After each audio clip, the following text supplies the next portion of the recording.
Sir rural development one of the very important chapter. क्यों important है, इसके पीछे लॉजिक है सर। इसके पीछे रीजन ये इंपॉर्टेंट का, क्योंकि इससे जो होता है ना, ग्राफिकल फॉर्म के क्वेश्चंस आते हैं सर। एक ये चैप्टर है रूरल डेवलपमेंट, और एक एम्प्लॉयमेंट वाला चैप्टर है। इन दो चैप्टर से ना ग्राफिकल वाले क्वेश्चंस आते हैं। वो आपको टेबल दे देगा, टेबल के बेसिस में बोलेगा एनालिसिस करो, ऑब्जर्वेशंस लिखो। इवन एम्प्लॉयमेंट वाले चैप्टर में एनालिसिस लिखो, ऑब्जर्वेशंस करो। ये दो चैप्टर से जो क्वेश्चंस आते हैं ना, थोड़े से प्रैक्टिकल ओरिएंटेड क्वेश्चंस होते हैं। बाकी थियोरेटिकल तो इससे इजी आएगा। जो थियोरेटिकल क्वेश्चन आता है वो मैं आपको बता देता हूँ कहां से आएगा, बट जो आजकल प्रैक्टिकल तरीके से पूछ रहे हो वो बड़ा जबरदस्त है सर। ठीक, देखो sir, rural development. Sir rural development मतलब सर जहां पर हम ऐसे एक्शन प्लान्स डिसाइड करें जो सर गांव में सोशल और इकोनॉमिक ग्रोथ की बात करें। सोशल मतलब सर स्कूल, कॉलेजेस, हॉस्पिटल्स, ये सब सोशल में आएंगे। इकोनॉमिक इंफ्रास्ट्रक्चर मतलब सर इंडस्ट्रीज, ये मॉल्स वगैरह सब, प्लांट मशीन वाले, ये सब जो जहां पर प्रॉफिट मोटिव हो, सब इकोनॉमिक ग्रोथ वाले सर। ठीक है सर, क्या चैलेंजेस है, प्रिंसिपल लिंगरिंग चैलेंजेस जो हमें सर रूरल एरिया में मिलते हैं। सबसे पहले चैलेंज ऑफ रूरल क्रेडिट और रूरल मार्केटिंग। पहले हम पढ़ेंगे सर रूरल क्रेडिट। देखो सर, ठीक, देखो sir, challenge of rural credit क्या क्या है सर। हमने क्रेडिट को दो पार्ट में, पहले तो आप इस चैप्टर को ना पढ़ने का सीक्वेंस समझो, कैसे पढ़ते हैं इसको। हम बोलते हैं सर कोई भी फार्मर को दो चीजों के लिए पैसे चाहिए। एक सर उसको जमीन के लिए पैसे चाहिए।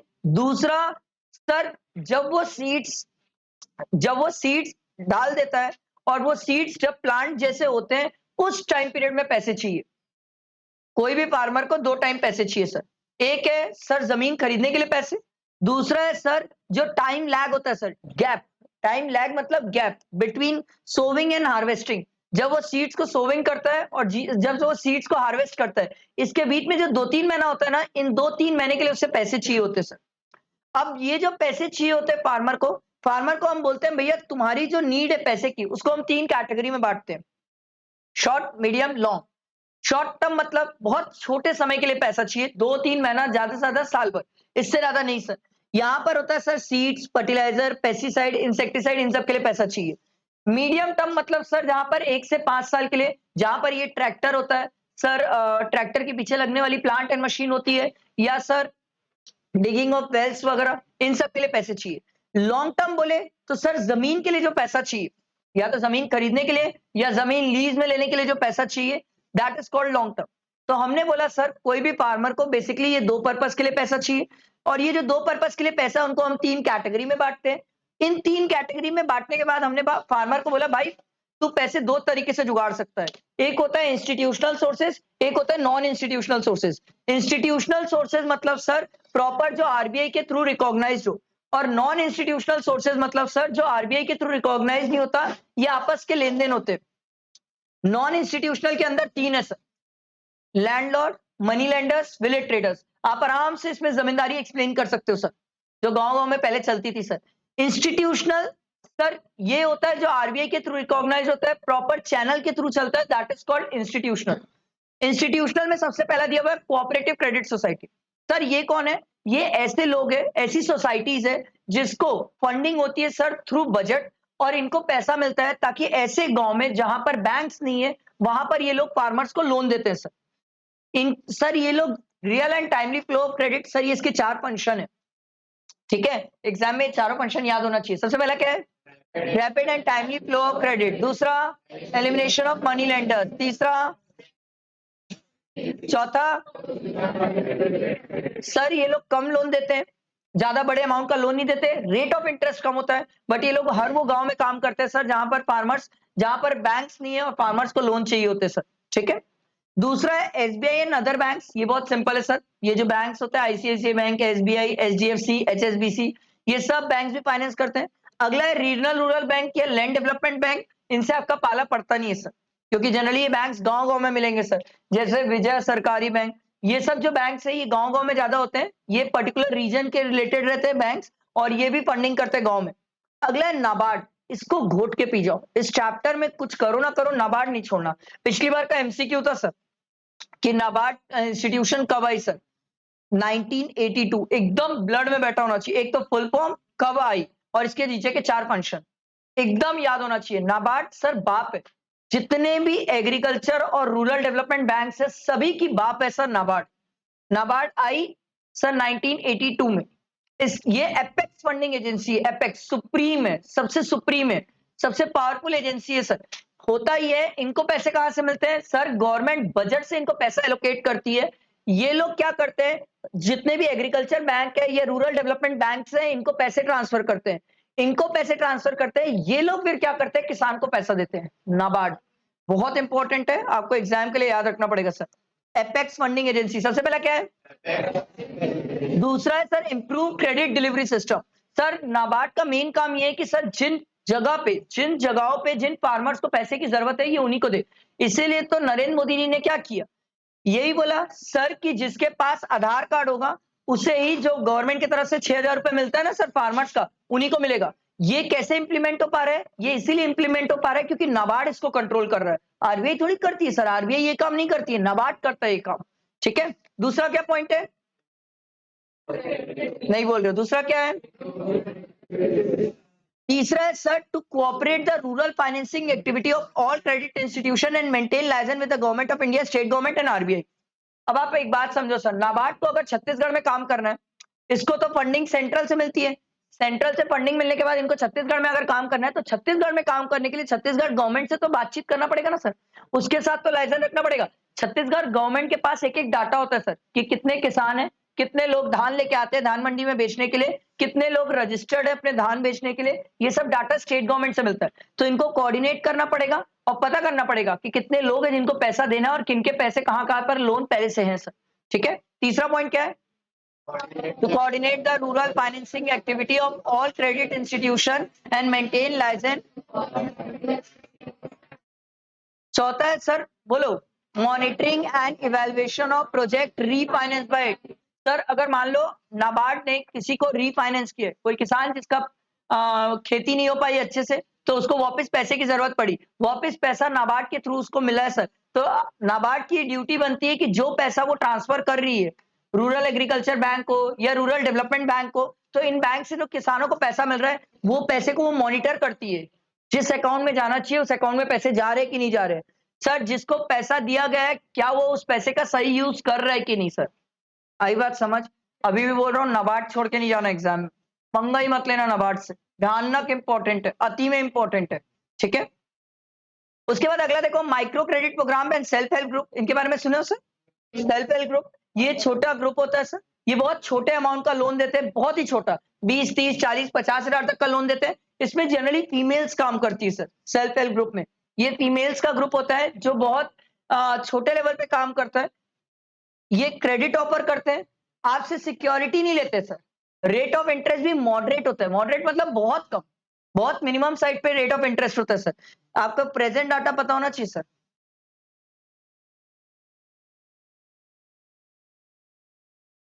ठीक है, डाटा याद होना चाहिए। अगला देखो सर, रूरल बैंकिंग का क्रिटिकल इवैल्यूएशन, इसका क्वेश्चन आया था, इसी का क्वेश्चन जबरदस्त घुमा के आया था सर, बेहतरीन घुमा के पूछे थे सर। रूरल बैंकिंग का क्रिटिकल इवैल्यूएशन सर क्यों क्रिटिकल है? रीजन है सर, गांव में लोन क्यों नहीं देना चाहते हैं उसके पीछे पर्पस है सर। सबसे पहला, जितने भी किसान हैं उनके पास कोलैटरल सिक्योरिटी नहीं होती है, ये सबसे बड़ी दिक्कत। दूसरा है सर पॉलिटिकल कंपल्शन। अब देखो सर, अभी एमपी में चुनाव है, अब आरबीआई ने तो मना कर दिया कि आप किसी का लोन माफ नहीं कर सकते हो, तो हो ये रहा है कि अब क्या कर रहे हैं लोग, दूसरा ऑल्टरनेटिव ढूंढना स्टार्ट कर रहे हैं। पहले क्या होता था, कोई भी गवर्नमेंट को आना रहता था तो क्या करती थी, सीधा सीधा एक ही चीज बोल देती थी, लोन माफ। अब लोन माफ सुन के क्या होता था, किसान तो सर वोट दे देता था, उसका क्या रहा है, उसको तो ऐसा लगता है ना मेरा पैसा बच गया, मेरा कर्जा बच गया, मैं तो फ्री हो गया ना सर। Political compulsion. ठीक। तीसरा है lack of saving for future, दिक्कत यही है सर, ये जितने भी फार्मर्स होते हैं ये लोग की सेविंग की हैबिट नहीं होती है। इसके कारण होता क्या है सर, ये लोग सेव नहीं करते हैं तो कल के दिन लोन रिपे नहीं कर पाते, इन्वेस्टमेंट नहीं कर पाते, तो सर कहीं ना कहीं बैंक्स के पैसे डूबते हैं सर। इसीलिए कोई भी बैंक रूरल बैंकिंग नहीं चाहता, गांव गांव में फाइनेंस करना नहीं चाहता सर, क्योंकि पैसे डूबने के चांसेस बहुत ज्यादा होते हैं, बहुत ज्यादा होते हैं। The challenge of agriculture marketing, ये एक बार रीड कर सकते हो, ठीक है, कि ये कैसे होता है। सबसे पहले आप गैदरिंग करोगे सर, उसके बाद प्रोसेसिंग करोगे। समझ रहे हो ना सर? पहले सबके धान इकट्ठा करोगे, इकट्ठा करने के बाद उसको प्रोसेस करोगे। प्रोसेस कौन करता है? मिल्स वाले करते हैं सर। आप लोग राइस मिल वगैरह सुने हो कभी? सर वो मिल्स वाले क्या करते हैं? प्रोसेसिंग का काम करते हैं। फिर उन लोग ग्रेडिंग करते हैं सर। कौन सा गेहूं किस लेवल का, किस क्वालिटी का लग रहा है, उसके बेसिस में वो ग्रेड करते हैं। फिर पैकिंग होती है सर अलग-अलग बोरियों में, ठीक है? फिर स्टोर किया जाता है। एक दिन में तो पूरा गेहूं बिकेगा नहीं सर। गोडाउन में स्टोर किया जाता है सर। उसके बाद सेलिंग स्टार्ट होती है। आई बात समझ? देखो sir, measures taken by the government, क्या-क्या गवर्नमेंट मेजर्स ले रही है? देखो sir, provision of physical infrastructure, government कहीं ना कहीं इस पे बहुत वर्क कर रही है सर, क्योंकि गवर्नमेंट को पता है सर, अगर हमारे पास इंफ्रास्ट्रक्चर नहीं है, मतलब कोई किसान है जिसने अपना धान वान उगाया और उसका धान मान लो शहर में आके नहीं बिका, तो वो किसान सुसाइड कर लेगा, क्योंकि अगर उसका धान बिकेगा नहीं तो उस धान का वो करेगा क्या सर? तो सर ट्रांसपोर्टेशन फैसिलिटी। दूसरा, कोई किसान है जिसका धान तुरंत के तुरंत नहीं बिक पा रहा है, तो गवर्नमेंट क्या कर रही है? उसको वेयर हाउसिंग की फैसिलिटी प्रोवाइड कर रही है कि भैया तुरंत नहीं बिकता, एक काम कर, तू हमारे वेयर हाउस में रख दे, जिस दिन बिकेगा यहां से ले लेंगे हम। Transportation, warehousing, banking facility, बहुत सारी फैसिलिटीज प्रोवाइड कर रही है सर। अगला देखो, cooperative agriculture marketing society, sir ये भी काम करती है सर। ये क्या करते हैं? ऐसे किसान जो शहर में आके या धान मंडी में आके अपना धान नहीं बेच पाते, ये सोसाइटी वाले क्या करते हैं? उनके पास जाते हैं, वो किसान से उनका धान लेते हैं और धान लेके आके धान मंडी में बेचते हैं। बहुत नॉमिनल चार्जेस लिया जाता है, बहुत नॉमिनल चार्जेस, किसान से ज्यादा कुछ पैसे नहीं लिए जाते सर। अगला दिया हुआ है रेगुलेटेड मार्केट। सर ये जो एग्रीकल्चर का मार्केट है सर, इसके लिए एक कमिटी बनाई गई है। अभी आप लोग के सिलेबस में नहीं, आप लोग छोटे हो। APMC, agriculture produce marketing committee है सर। ये कमिटी गवर्नमेंट के थ्रू बनाई हुई है सर। ये कमिटी रेगुलेट करती है सर कि कैसे कोई आदमी अपना धान लाके बेच सकता है, क्या प्रोसीजर रहेगा, क्या तरीका रहेगा सर। पूरे तरीके रहते हैं सर, रेगुलेटेड रहते हैं मार्केट, ठीक है। उसके बाद है पॉलिसी इंस्ट्रूमेंट, ये तो आप लोग को पता होगा सर। एमएसपी याद है, मैं बताया था, मिनिमम सपोर्ट प्राइस सपोर्ट। ये कौन सेट करता है सर? गवर्नमेंट। क्या इससे कम में खरीद सकते हो? नहीं। क्या इससे ज्यादा में खरीद सकते हैं? यस, आप इससे ज्यादा में फार्मर से खरीद सकते हो, इससे कम में नहीं, ठीक है। इसके बाद है maintenance of buffer stock. Buffer stock क्या होता है? Extra stock. गवर्नमेंट मेंटेन करवाती है सर एक्स्ट्रा स्टॉक, क्योंकि गवर्नमेंट बोलती है क्या पता वापस कोविड जैसी सिचुएशन आ गई तो लोग तो घर में बैठ के ठूसेंगे, ठूसेंगे तो सर कहीं ना कहीं बफर स्टॉक होना चाहिए सर, नहीं तो कहां से लाएंगे हम। उसके बाद sir distribution of food grains, government ये भी फैसिलिटी प्रोवाइड करती है सर। ऐसे कोई भी गांव जहां पर ये फैसिलिटी चलती है, गांव-गांव में ऐसे कोई भी गांव जहां पर मतलब किसान शहर में लाके अपना धान नहीं बेच पा रहा है या धान मंडी नहीं है वहां पर, तो गवर्नमेंट क्या करती है? आप गवर्नमेंट को अप्लाई करो, गवर्नमेंट आपका धान धान मंडी में लाएगी और बिकवाएगी सर। ये पब्लिक डिस्ट्रीब्यूशन सिस्टम भी अलाउ करता है सर, ठीक है। समझ आया? ऑल्टरनेटिव मार्केटिंग चैनल, अरे ऑफ होप। सर आजकल मार्केटिंग करने के लिए फार्मर्स के पास बहुत तरीके हैं सर। वो बिग बाजार को बेच सकता है, अपनी मंडी, आप तो डीमार्ट भी लिख सकते हो, आप डीमार्ट भी लिख सकते हो सर, ठीक है। Agriculture diversification and market risk, sir हमने क्रॉप प्रोडक्शन में डाइवर्सिफिकेशन लाया और सर प्रोडक्शन एक्टिविटी और एम्प्लॉयमेंट में भी डाइवर्सिफिकेशन लाया। क्रॉप प्रोडक्शन में कैसे डाइवर्सिफिकेशन लाया? पहले हम एक ही क्रॉप उगाते थे सर, आजकल हम मल्टीपल फार्मिंग कर रहे हैं सर, ठीक है। अलग अलग क्रॉप्स उगाते हैं, जैसे मैंने आपको बताया था सर, गेहूं और बाजरा लोग बहुत साथ में उगाते हैं सर, क्योंकि गेहूं का वेस्ट बाजरा के काम आता है और बाजरा का वेस्ट गेहूं के लिए काम आता है सर। Crop production. दूसरा है प्रोडक्शन एक्टिविटी और एम्प्लॉयमेंट, इसका भी बेस्ट एग्जांपल है सर। आजकल किसान क्या करता है? खेती के साथ साथ गाय को पालता है, मुर्गी पालता है, बकरी पालता है, प्रोडक्शन एक्टिविटी। और कई लोग सर क्या करते हैं? एम्प्लॉयमेंट के लिए शहर में आ जाते हैं सर, जिनको आप लोग रेजा और कुली के नाम से जानते हो sir. Production activity and employment sir. अगला देखो, emerging challenges of rural development. Emerging challenges of rural development, इसमें सर प्रोडक्शन एक्टिविटी दिया हुआ है, एनिमल हस्बेंड्री, फिशरीज, हॉर्टिकल्चर। ये सब आप लोग क्या करोगे? अपने बुक से एक बार जस्ट रीड करना, ये इतना इंपॉर्टेंट नहीं है, बिल्कुल भी नहीं है। आप इसको एक बार रीड करोगे उतना ही काफी है, इससे ज्यादा कोई मतलब नहीं है इसका, ठीक है। Organic farming, this is important, ऐसा तो क्वेश्चन भी आया है sir, last to last year आया हुआ है sir. Organic farming very very important.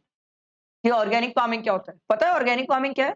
Without fertiliser, insecticide, pesticide या हार्मफुल केमिकल्स के जो हम फार्मिंग करते हैं, that is known as organic farming.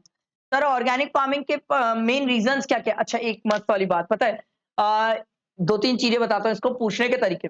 एक तो लिखा हुआ है वाई ऑर्गेनिक फार्मिंग, ये तो स्ट्रेट फॉरवर्ड है, ये तो आप पढ़ के ही जा रहे हो। एडवांटेज ऑफ ऑर्गेनिक फार्मिंग, अगर वो भी बोला तो यही लिख के आना, मेरिट्स ऑफ ऑर्गेनिक फार्मिंग बोला तो भी यही लिख के आना। बी स्मार्ट, एक टेक्निक सिखाता हूं सर, ये बहुत काम आती है। आप चाहो तो मेरे टेस्ट में भी अप्लाई कर लो, मुझे कोई इशू नहीं है।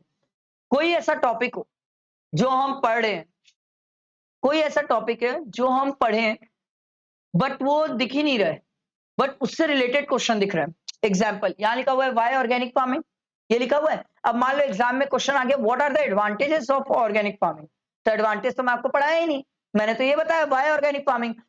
B smart, let's be smart, जो पढ़ के आए वही लिख दो, जो पढ़ के आए वही लिख दो, ये आपको मार्क्स स्कोर करके देगा। छोड़ने से तो बेटर है जो पढ़ के आए वही लिख दो। गलत कैसे हो सकता है सर? गलत तो हो ही नहीं पाएगा, क्योंकि आपने जो पढ़ा है वो उसी से रिलेटेड पढ़ा है, तो गलत कैसे होगा? ये स्मार्टनेस सीखो सर, ये सब चीजें सीखो, ये सिखाने की जरूरत नहीं होनी चाहिए, इट्स एन इनबिल्ट चीज। अगर कोई चीज नहीं आ रही तो उससे रिलेटेड जो पढ़े चुपचाप लिख के ही आएंगे सर। बेटर है नहीं से तो कुछ मिल जाए, छोड़ दोगे तो कौन सा मार्क्स मिलने वाला है सर आपको? लिखोगे तो चांसेस है कि सर वो बाय ऑर्गेनिक फार्मिंग के बेसिस में ही आपको, चलो 4 मार्क्स का क्वेश्चन है 2 तो दे देगा, 2 भी दे दिया तो कुछ से तो अच्छा है ना सर। आ रहा है समझ? ये सब स्मार्टनेस सीखो सर, ये सब पेपर अटेंड करने की टेक्निक होती है, स्मार्टनेस होती है सर। देखो सबसे पहला दिया हुआ है inexpensive technology for small and marginal farmers. Sir organic farming करते हैं, इसके लिए कोई अपन को केमिकल फर्टिलाइजर्स वगैरह खरीदना नहीं पड़ता है, इट्स नेचुरल, तो इसके लिए सर ये एक्सपेंसिव नहीं होता है। दूसरा देखो sir discard the use of non renewable resources. Non renewable resources समझते हो ना सर? पेट्रोल डीजल ये सब नॉन रिन्यूएबल रिसोर्सेज है सर, तो हम क्या कर रहे हैं, इनको डिस्कार्ड कर रहे हैं और रिन्यूएबल रिसोर्सेज यूज करना स्टार्ट कर रहे हैं। अगला है सर एनवायरमेंट फ्रेंडली। सर ये एनवायरमेंट को पॉल्यूट भी नहीं करता है, इसको तो आप आराम से, अच्छा एक मस्त वाली बात बता रहा हूँ, एग्जाम में बिलीव मी पता नहीं क्या इन लोग सोच में चल रहे हैं और क्या चाहते हैं इन लोग। सर आपसे एग्जाम में ये भी पूछ लेते हैं sir, why there is an ozone layer depletion due to environment degradation, ये आया हुआ एग्जाम में। ओजोन लेयर ग्लोबल वार्मिंग, ये दो अच्छे से पढ़ के रहना सर, आया हुआ है बोर्ड्स में, आया हुआ है सर, अपनी बुक में ऐसे बीच में पैराग्राफ में दिया हुआ है, प्लीज देख के रहना, नहीं तो पता चला वहां जाके यही सोच रहे हो ओजोन लेयर, पिक्चर इमेजिन कर रहे, फिर याद ही नहीं आ रहा लिखना क्या है। ठीक है, तो एक बार पढ़ के जाना ओजोन लेयर और ये ग्रीन हाउस इफेक्ट और क्या बोला, ग्लोबल वार्मिंग। ठीक है, अगला है देखो sustain soil fertility. Sir organic farming का बेस्ट फायदा क्या होता है सर? इससे सर सॉइल की फर्टिलिटी कम नहीं होती, क्योंकि ये ऑर्गेनिक है सर, नेचुरल होता है, इससे हार्मफुल नहीं होता सर, ये हार्मफुल नहीं होता। ठीक है, आराम से लिख सकते हो। अगला है हेल्थियर एंड टेस्टियर फूड, तो आराम से लिख लेना।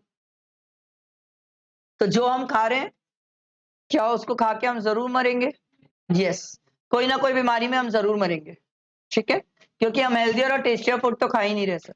आप लोग वो वीडियो देखिए अभी बहुत वायरल हो रही है, जिसमें आर्टिफिशियल गेहूं बनाया जा रहा है। हाँ, प्लास्टिक से आर्टिफिशियल गेहूं बनाया जा रहा है, बहुत वायरल हो रही है वो वीडियो, कहीं चलते फिरते देखोगे तो देखना, उसको ध्यान देना। ठीक है, तो आप तैयार हो जाओ, अपन जो खा रहे हैं उस पर गारंटीड अपन कोई ना कोई बीमारी से ही मरेंगे। ठीक है, आया समझ?